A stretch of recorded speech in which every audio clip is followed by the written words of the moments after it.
Emerson runs around 250 bucks. Buy the worst one I can find. Pick it up and drop You squeeze them in there tight. When you draw through, our rods are made to squeeze back so it follows that original edge. Slide, tighten up. Keep the pressure on it. I made these to line your blade up,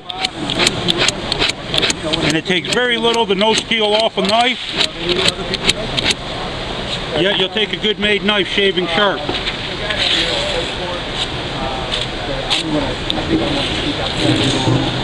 Anyway, hit them on a leather when you're done. That'll polish that edge, get you a little bit better again.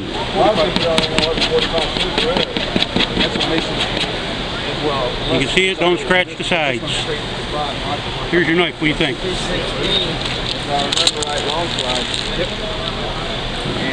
Feel better?